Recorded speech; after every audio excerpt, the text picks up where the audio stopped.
My dear, have you ever held a pen and felt the weight of someone else's life in your hand? Not a contract, a promise, a lifeline.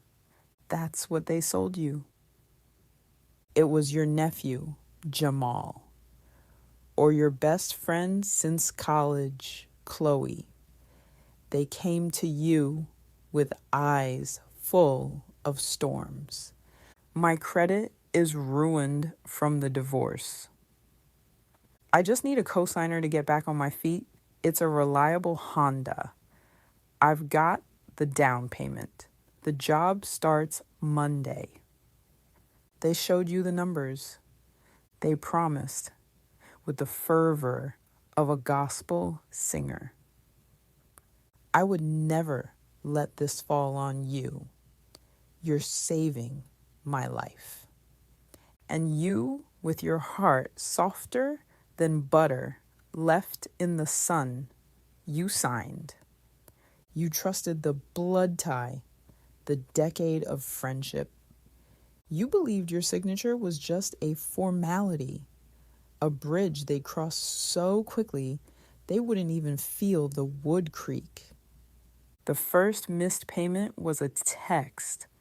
Sorry, autopay glitch. Fixed now.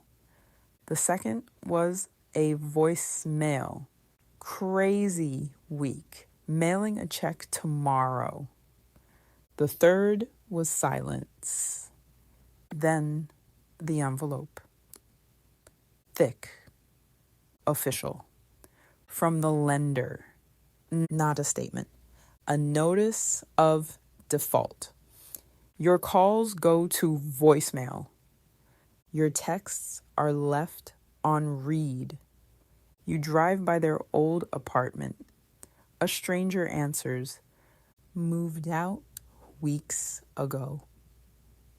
Then the final blow. A call from a polite, robotic voice at the bank. We have been unable to locate the primary borrower. The vehicle was recovered yesterday. Total loss, accident, no insurance. The remaining balance is $18,750. As the cosigner, payment is due in full. The heir leaves the room. You didn't crash the car. You weren't even in the country. But the debt, it's in your name. They vanished into the mist, and they left you standing in the wreckage, holding a bill for a car that no longer exists. This isn't just about money. This is the betrayal of sacred trust. They didn't just borrow your credit. They gambled with your peace of mind and lost. And you are left with the collector's knocks on the door of your soul.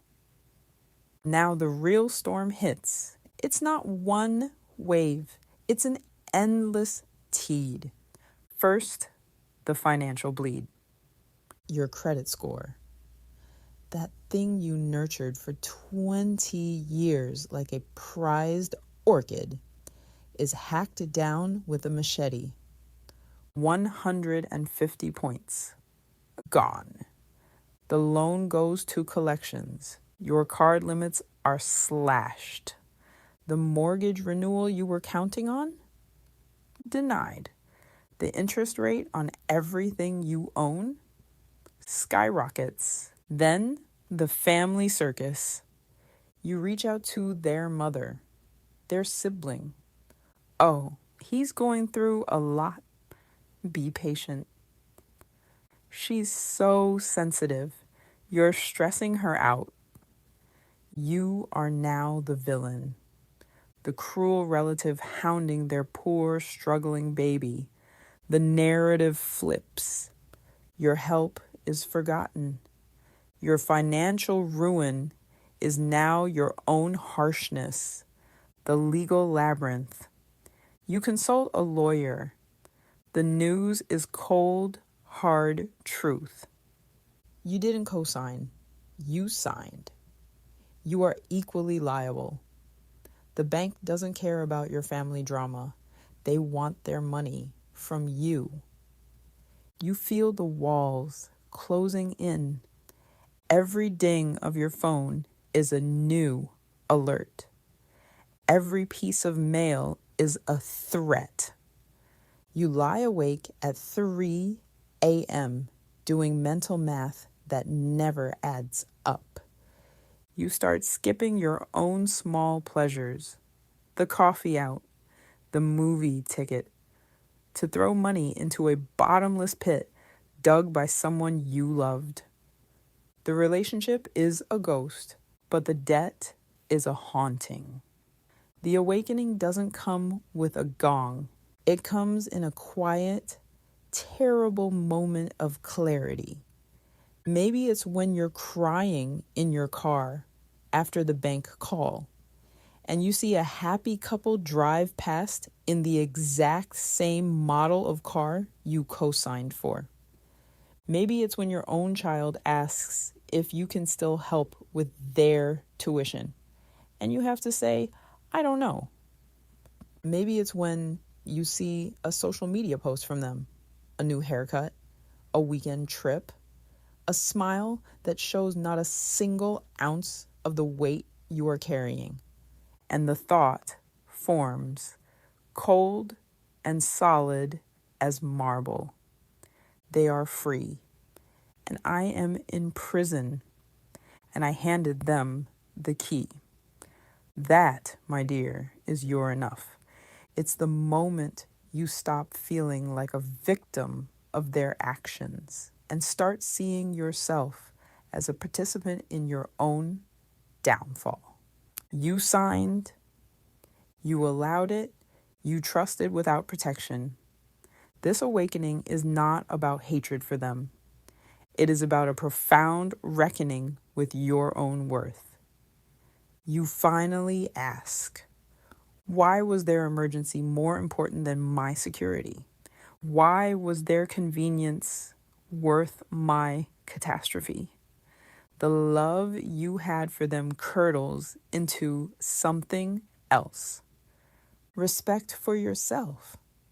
And from that respect, a fight back is born. You do not lie down in this grave they dug. You climb out one handful of dirt at a time. Step 1, the absolute cutoff, the financial cordectomy. You send one final documented message, email, text.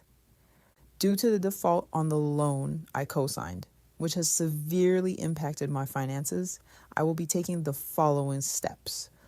All future communication must be in writing. Then you block them everywhere. This is not cruelty. This is surgery. You are removing a parasitic attachment so you can heal. Step 2, face the monster, the bank negotiation. You call the lender. Fear is a lump in your throat, but you speak. You say, I am the cosigner.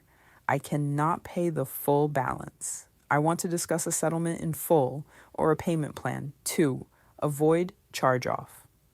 You are not begging. You are presenting a business reality. Often, they will settle for 30 to 50% of the balance if you can pay a lump sum. It's a brutal haircut, but it stops the bleeding. Step 3, the paper trail of war. You start a file. Every statement, every collection letter, every email, every call log. You document your attempts to contact the primary borrower. This is your shield if things get uglier. Step 4, the credit triage. You dispute the inaccurate items, late payments before they defaulted to you.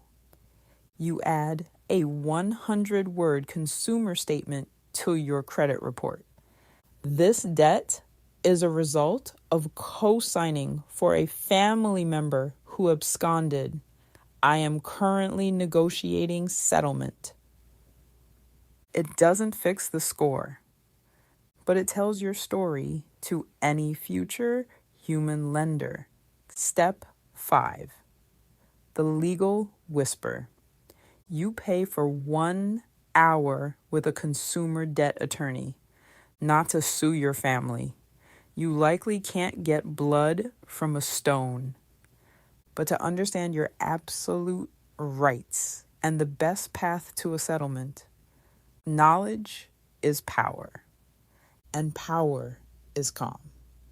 This fight back is slow, demeaning, and exhausting. But every step is you choosing yourself over the ghost of a broken promise. Part 5. The transformation and your blueprint. So you survive. The debt is settled or on a plan. The calls stop. The credit score begins its slow 5-year climb out of the grave. But the real transformation is not in your bank report. It's in your spiritual constitution. You have learned the most expensive lesson of your life. Now let me give you Aunty Teresa's non-negotiable blueprint for the signer of anything. Aunty Teresa's co-signer commandments. Commandment 1. The 48-hour silence rule. When anyone asks for your signature, you say, I need 48 hours to pray on it and review. Their reaction tells you everything. Pressure equals danger. Commandment 2, the paper prison test. Before you sign, you write down the worst case scenario in detail. If they total the car, lose their job, and vanish, I will owe this amount.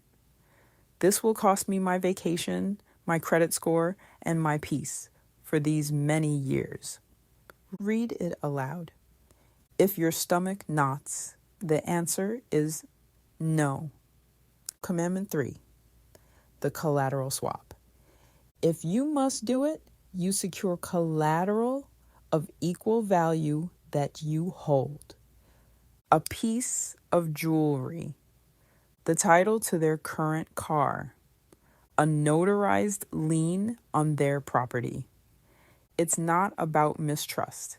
It's about equal accountability. If they balk, they were planning to make it your risk alone. Commandment 4, the monthly proof ritual. You get view-only access to the loan account. Every month, they send you a screenshot of the on-time payment before you ask. The nanosecond it's late, you have the right to call the lender and take over the account. Structure this in a private contract. Commandment 5, the gift reframe. If you cannot afford to lose the money, do not lend it. Only give what you can afford as a gift. Say, I cannot co-sign as it risks my financial stability, but I love you and I can gift you $500 toward your goal. This protects you and reveals their heart. Are they grateful for the gift or angry it's not the full risk? My dear, your signature is your sovereignty. It is the mark of your word, your trust, your very identity. Never let someone use it as a raft while they drown you. You are not a bank. You are a person. Love with your heart, but protect your future with the cold, clear eyes of a general. Let this story be the scar that reminds you The greatest gift you can give your real loved ones is a financially stable, unburdened you. Now go and be fierce and never, ever sign a thing for a ghost again.